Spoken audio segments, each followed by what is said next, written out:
नमस्कार विद्यार्थियों, online classes में आपका स्वागत है।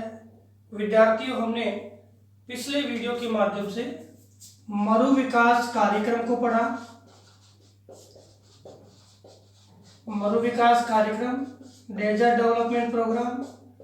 हमने पढ़ा कि यह प्रोग्राम 1977 और 78 में आया। इसका उद्देश्य था मरुस्थल के विकास को प्राप्त करना और मरुस्थल के विकास के लिए केंद्र सरकार और राज्य सरकार दोनों ने प्रयास किया। केंद्र सरकार ने आपके दो मरुस्थल है, एक तो उष्ण है और एक शीत है। दोनों मरुस्थलों के लिए योजना बनाई। उष्ण के लिए केंद्र और राज्य दोनों का हिस्सा है। 75% केंद्र का है, 25% राज्य का है। और जो आपका शीत है, इसमें 100% किसका है? केंद्र का है। ये मरुस्थलीय प्रदेशों में रहने वाले लोगों के विकास के लिए योजनाएं हैं, वो मरु विकास कार्यक्रम है। इसी से जुड़ा हुआ अगला बिंदु है जो आज हम अपने इस वीडियो के माध्यम से पढ़ेंगे, जनजातीय क्षेत्र विकास कार्यक्रम। कौन सा? जनजातीय क्षेत्र विकास कार्यक्रम। जनजातीय क्षेत्र विकास कार्यक्रम क्या है? देखो, सबसे पहले देखते हैं जनजाति क्या होती है। तो जनजाति जो होती है वह लोगों का एक पिछड़ा समूह है। किस प्रकार से पिछड़ा? आर्थिक दृष्टि से पिछड़ा। और कहाँ रहता है?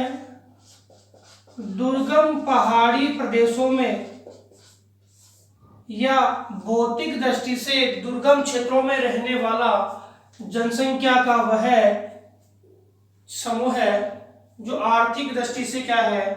पिछड़ा है। और विकास की दृष्टि से भी वो क्या है? पिछड़ा है। ऐसे जनसंख्या समूह को हम क्या कहते हैं? जनजाति कहते हैं। अब जनजातीय क्षेत्र विकास कार्यक्रम के लिए सबसे पहले जो मेन बात है कि हम उन क्षेत्रों का चयन करें जो वास्तव में जनजातीय क्षेत्र विकास कार्यक्रम के लागू करने के लिए सबसे महत्वपूर्ण क्षेत्र है, जहां जनजातीय क्षेत्र विकास कार्यक्रम लागू होना चाहिए। इसको चिन्हित करने के लिए हम भारत के विभिन्न जनजातीय प्रदेशों को देखते हैं। भारत के विभिन्न प्रदेशों को देखते हैं जहां पे कौन रह रही है? जनजातियां रह रही है। और अब इस क्षेत्र को चिन्हित करने के लिए क्या मापदंड रखा गया कि पहाड़ी प्रदेशों में, वनाच्छादित प्रदेशों में और अर्ध शुष्क प्रदेशों में, पहाड़ी प्रदेशों में, वनाच्छादित प्रदेशों में और अर्ध शुष्क प्रदेशों में सामाजिक आर्थिक विकास की दृष्टि से, सामाजिक आर्थिक मतलब अत्यंत गरीब है, विकास की दृष्टि से जो लोग रहते हैं, यानी स्थिति कैसी है उन लोगों की? पिछड़ी स्थिति, यानी पिछड़ी स्थिति में लोग रहते हैं। उन क्षेत्रों को जनजातीय प्रदेश की श्रेणी में रखा गया और उन क्षेत्रों में भी ऐसे क्षेत्रों को चिन्हित किया गया जहां 50% से ज्यादा जनजाति रहती है। जहां 50% से ज्यादा जनजाति रहती है, उन प्रदेशों को इसमें चिन्हित किया गया। अब बात आती है कि भारत में 2011 के अनुसार जनजाति जो है उसकी संख्या कितनी है। तो आपको सबसे पहले क्वेश्चन ये ध्यान रखिएगा कि पहला प्रश्न है कि कौन से क्षेत्रों को जनजातीय क्षेत्र के लिए चिन्हित किया गया। तो इसे पहाड़ी, दुर्गम क्षेत्र, वनाच्छादित क्षेत्र, अर्ध शुष्क जलवायु वाले प्रदेश, जहां पे सामाजिक और आर्थिक दृष्टि से अत्यंत विकास की जो विकास कैसा है पिछड़ा विकास है, अल्प विकास है, अत्यंत न्यून विकास है या अत्यंत न्यून विकास है, जहाँ पे उन विकास के क्षेत्रों में पिछड़ी स्थिति में जो लोग रहते हैं उनका अध्ययन है हम जनजाति क्षेत्र के रूप में करते हैं। और ऐसे क्षेत्रों में 50% ज्यादा जहाँ जनजाति रहती है उनको हमने इस कार्यक्रम के अंतर्गत चुना। भारत में जो जनजातियां है एक बार देख लेते हैं कि 2011 के अनुसार 182.81 लाख, याद कर लेना प्रश्न आ जाता है कि 2011 के अनुसार 182.81 लाख 8.61% जनसंख्या, कुल जनसंख्या कितनी 8.61% जनसंख्या जनजाति है, जिसमें भारत में आपके 58 जनजातीय समुदाय, ये भी याद रखना 58 क्या है जनजातीय समुदाय है, एवं आपके लगभग 365 आपके समूह है जो जनजातीय है। ये 365 जनजातीय समूह है भारत में आपको देखने को मिलेंगे। यहाँ पर आपके जो जनजातियां है वो मुख्यतया 12 प्रमुख राज्यों में जनजातियां देखने को मिलती है। अब जनजाति की स्प्रेड यानी जनजातियों का प्रसार है वो सर्वाधिक कौन कौन से राज्य और केंद्र शासित प्रदेशों में है, तो एक बार जनसंख्या में सर्वाधिक प्रतिशत वाले जनजातीय जनसंख्या वाले राज्य और केंद्र शासित प्रदेश देखते हैं। उन प्रदेशों में सबसे पहले हम बात करें तो लक्षद्वीप जनजाति प्रदेश में आपके सर्वाधिक 94.80% जनसंख्या जो है वो जनजातीय रूप की है। इसके अलावा मिजोरम है, मिजोरम में आपके 94.43% जनसंख्या है वो जनजाति प्रतिरूप की है। इसके अलावा नागालैंड है, नागालैंड में आपके 86.48% जनजाति है वो जनसंख्या है वो जनजाति प्रतिरूप की है। इसके अतिरिक्त मेघालय और अरुणाचल प्रदेश, मेघालय में 86.15 और अरुणाचल प्रदेश में है 68.77%। इसके अलावा आपके 68.79%, इसके अलावा आपके दादरा नगर हवेली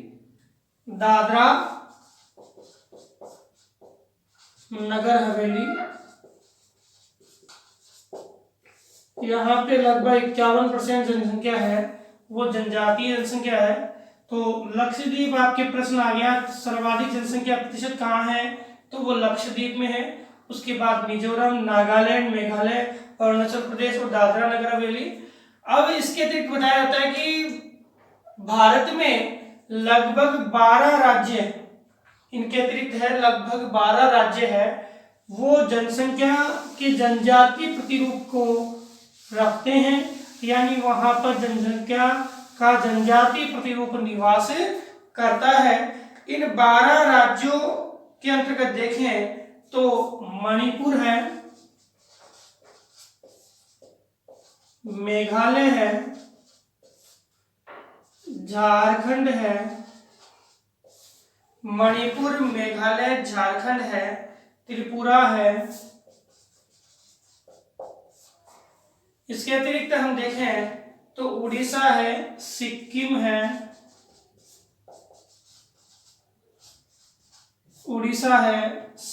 है, मध्य प्रदेश है, गुजरात, असम, महाराष्ट्र, राजस्थान,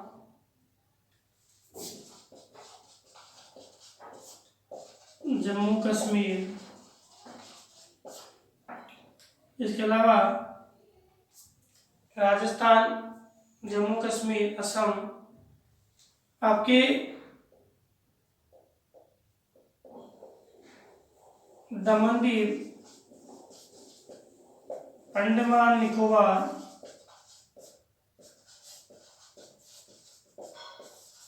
द्वीप समूह, ये आपके प्रमुख राज्य और केंद्र शासित प्रदेश है जहां पे जनजातियां देखने को मिलती है। मणिपुर, मेघालय, झारखंड, त्रिपुरा, उड़ीसा, सिक्किम, मध्य प्रदेश, गुजरात, असम, महाराष्ट्र, राजस्थान और जम्मू कश्मीर, यानी 12 राज्य है। इन 12 राज्यों में भी 10 राज्य और 19 जिले ऐसे हैं, 10 राज्य और इनके 19 जिले ऐसे हैं जहां पे 50% से ज्यादा जनजातियां निवास करती है। और इनमें भी आपकी लगभग 332 तहसीलें ऐसी है जहां पर 100% जनसंख्या है वो जनजाति है। इसी आधार पर हम देखें कि भारत में जो जनजातियां हैं उनके अंतर्गत जो ये तो हमने क्या है राजनीतिक आधार पे क्षेत्र चुने हैं, राजनीतिक आधार पे क्षेत्रों का चयन किया है। अब इसमें हम देखें कि भौगोलिक आधार पर जो जनजातीय क्षेत्र है वो कौन कौन से हैं। तो इसको जानने से पहले हम देखें कि राजस्थान जो राज्य है, इस राजस्थान राज्य में, क्योंकि राजस्थान राज्य से जुड़ा हुआ प्रश्न आपके आ जाता है, तो राजस्थान में जनजातियों का जिक्र हमने किया, पढ़ा है। राजस्थान में भील, मीणा जो जनजातियां है उनके बारे में पढ़ा है। संताल, डोग जो है, भील, मीणा है। इसके अलावा हमने राजस्थान की जो अन्य जनजातियां जो हमारे कोर्स में है उनको पढ़ा। इसमें राजस्थान जो राज्य है वहां पे जिलों की बात करूं तो दक्षिणी जिले हैं जिसमें आपके सिरोही, उदयपुर, डूंगरपुर, बांसवाड़ा, ये प्रमुख जिले हैं। सिरोही है, डूंगरपुर है, उदयपुर है, बांसवाड़ा है, इससे जुड़ा हुआ आपके प्रतापगढ़ है। ये 5 जिले हैं मुख्यतः। ऐसे तो मान लो कि 12 है, 12 में भी आपके किशनगंज और 12 है, यहाँ पे शहरी जनजाति मिलती है, डामोर मिलती है इधर दक्षिण में, तो डामोर शहरिया ये जनजाति है। 12 भी है, लेकिन सर्वाधिक जनजाति कहाँ पर है राजस्थान में? प्रश्न आता है ना कि सर्वाधिक जनजाति कहाँ पर है? उदयपुर में है। जितनी भी जनजाति है लगभग कहाँ मिल जाएगी आपको? उदयपुर में मिल जाएगी। अब इन जिलों के दौरान आपके लगभग जो 19 तहसीलें हैं और 23 पंचायत समितियां, कितनी तहसील? 19 तो तहसीलें हैं और लगभग 23 पंचायत समितियां हैं। वो जनजाति क्षेत्र का भाग है वो रखती है, यानी जनजाति क्षेत्र इसके अंतर्गत आता है। राजस्थान राज्य में जो जिले हैं आपके सिरोही है, उदयपुर है, डूंगरपुर है, प्रतापगढ़ है, बांसवाड़ा है, इसके भी 19 तहसीलें और 23 पंचायत समितियां हैं, वो आपके जनजातीय क्षेत्र के अंतर्गत आती है। तो विद्यार्थियों देखो कि हमने राजनीतिक आधार देख लिया, अब भौतिक आधार पर देखते हैं कि कौन कौन से क्षेत्रों को जनजातीय क्षेत्रों में चिन्हित किया है। तो हमने सबसे पहले स्टार्टिंग में पढ़ा था कि जनजातियां क्या है और वो कौन से प्रदेश में रहती है। तो जनजातियां सामान्यतः दुर्गम पहाड़ी प्रदेशों में रहती है, मरुस्थलीय प्रदेशों में रहती है, अर्धशुष्क प्रदेशों में जो मरुस्थलीय है वहां पर रहती है। इसके अलावा जनजातियां आपके वनाच्छादित प्रदेशों में रहती है, उनका पिछड़ा प्रतिरूप है, जिसके लिए केंद्र सरकार क्या कर रही है? प्रयास कर रही है। अब मैं बात करूं कौन कौन से प्रदेशों में जनजातियां रहती है, तो भारत के अंदर देखें तो भौतिक प्रदेशों के अंतर्गत जनजातियों का जो स्प्रेड है वो कहाँ पे, जनजातियों का जो प्रसार है वो कहाँ पर सर्वाधिक मात्रा में देखने को मिलेगा।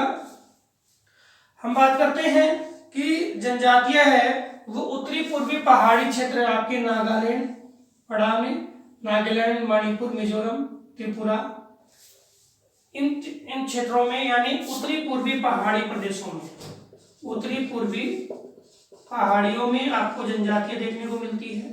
साथ ही साथ आपके कार्बी एनालॉग पठार,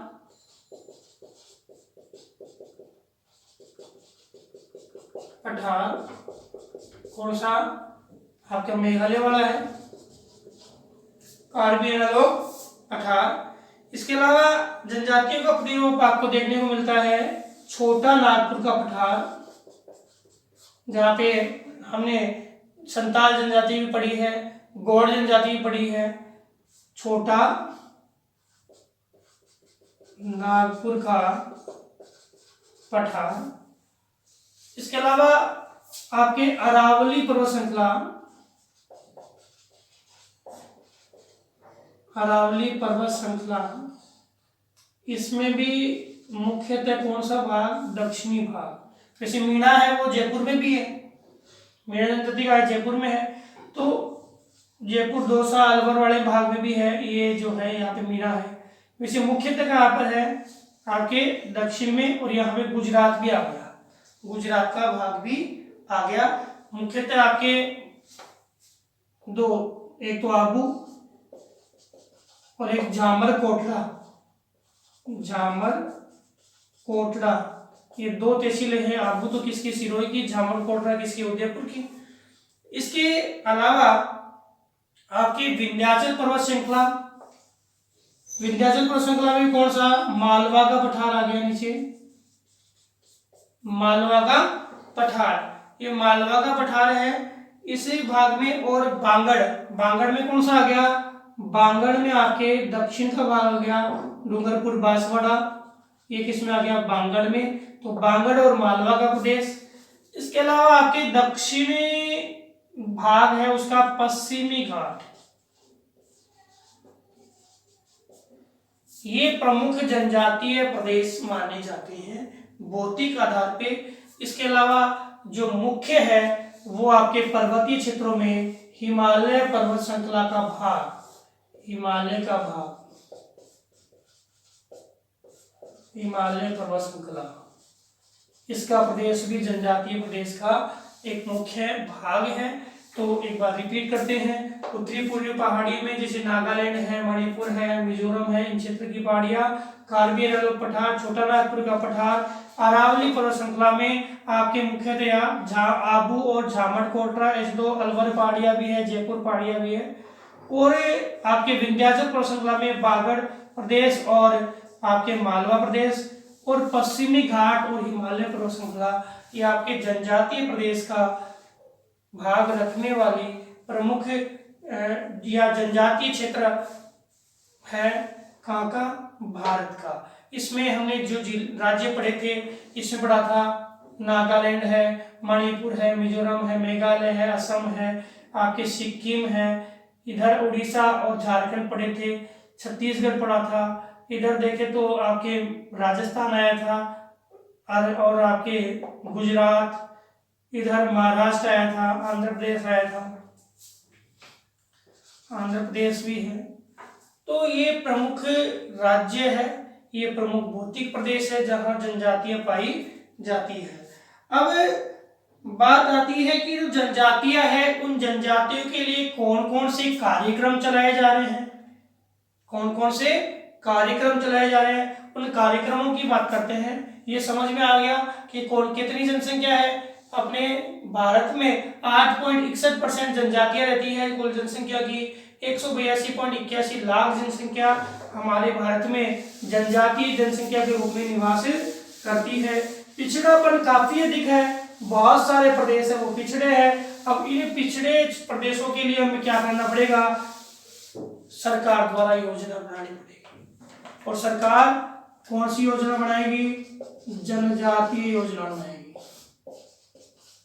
जनजातीय क्षेत्र विकास कार्यक्रम को आयोजित करेगी। इसके अंतर्गत कौन कौन से कार्यक्रम चलाए जा रहे हैं, उन कार्यक्रमों में देखें तो केंद्र सरकार जो है इन कार्यक्रमों के लिए योजनाएं बना रही है और इन योजनाओं के आधार पर केंद्र सरकार का जो केंद्रीय जनजाति जो मंत्रालय है और केंद्रीय मंत्रालय के अतिरिक्त जो संस्थागत वित्तीय कार्यक्रम है वो इसको क्या कर रहे हैं, प्रोत्साहन प्रदान कर रहे हैं। इसको जनजातीय क्षेत्र विकास कार्यक्रम को प्रोत्साहन प्रदान कर रहे हैं। इसके लिए जनजातीय उप योजनाओं का निर्माण किया गया है। इन उप योजनाओं में क्या क्या बातें मुख्यतः रखी गई है कि योजना जो बनाई जाए वो त्रिस्तरीय हो। कैसी हो, मेन बात है कि योजना कैसी हो, त्रिस्तरीय हो। त्रिस्तरीय में सबसे पहले सूक्ष्म ब्लॉक आ गया, मतलब सबसे निम्न स्तर आ गया, फिर मध्यम स्तर आ गया, फिर बृहद स्तर आ गया। मतलब योजना छोटे से छोटे स्तर से भी बड़े स्तर, फिर बड़े स्तर तक हो, जिससे क्या हो, सबको लाभ मिले। दूसरी बात कहेगी कि जो योजना बने उसमें समान योजना नहीं बनाए। इस योजनाओं में जो उप योजना बनाई जाए उसमें समान योजना नहीं बनाई जाए। क्षेत्र समस्या के आधार पर, क्षेत्र समस्या के आधार पर योजना बनाई जाए, योजना बनाई जाए। ये दूसरा प्रावधान नहीं हो सकते इस उप योजनाओं के क्रियाएं हैं। तीसरी बात कि इस योजना में सभी को लाभ मिले, सभी को लाभ मिले। जो कमजोर वर्ग है, विशेष कमजोर वर्ग है,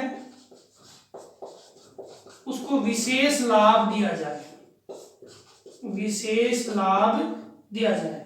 लाभ तो सभी को मिले लेकिन कमजोर वर्ग को विशेष लाभ दिया जाए।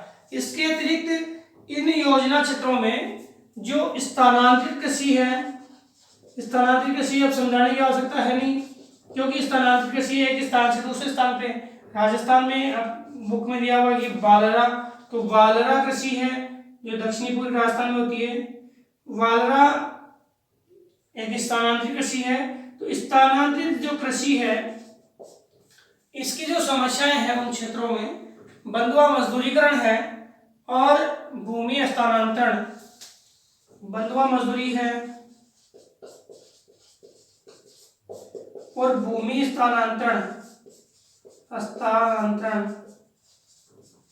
ये समस्या है। इनको दूर करने की बात भी इसमें कही गई। और इसके लिए क्या किया जाए, इसके लिए उन कृषकों को आवधिक ऋण दिया जाए, सबसे मेन बात। और जो व्यापार विपणन वानिकी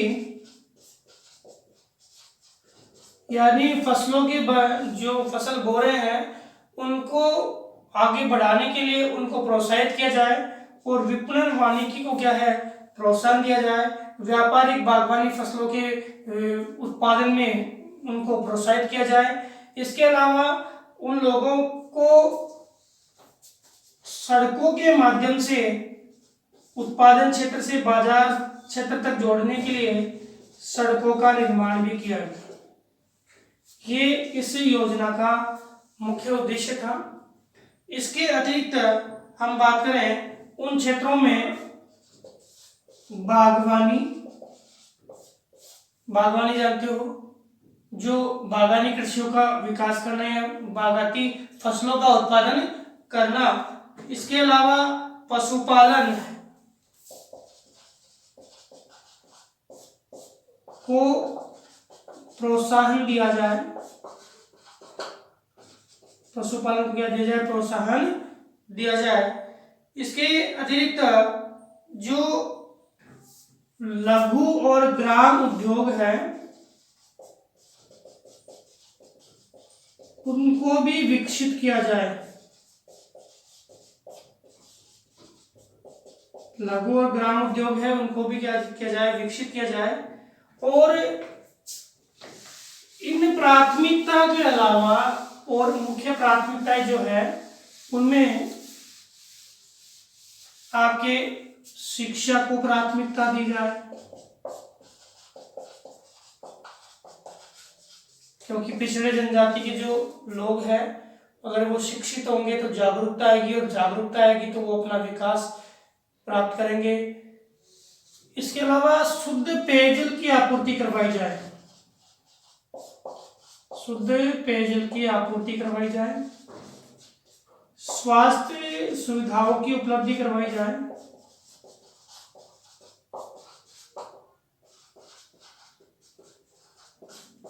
स्वास्थ्य सुविधाओं की उपलब्धि हो, साथ ही साथ जो पोषण आहार भी उपलब्ध करवाया जाए, क्योंकि जनजाति है और जनजातियां है वो अपना आर्थिक विकास है वो सही नहीं कर पाई है, उस स्थिति में उनको क्या मिलना चाहिए, पोषण आहार भी मिलना चाहिए। ये रूपरेखा सरकार द्वारा, केंद्रीय मंत्रालय द्वारा लागू की गई और जनजातीय क्षेत्रों को चिन्हित करके और उसमें इनके अलावा उनको आवास प्रदान किए जाए, आवास प्रदान किया जाए।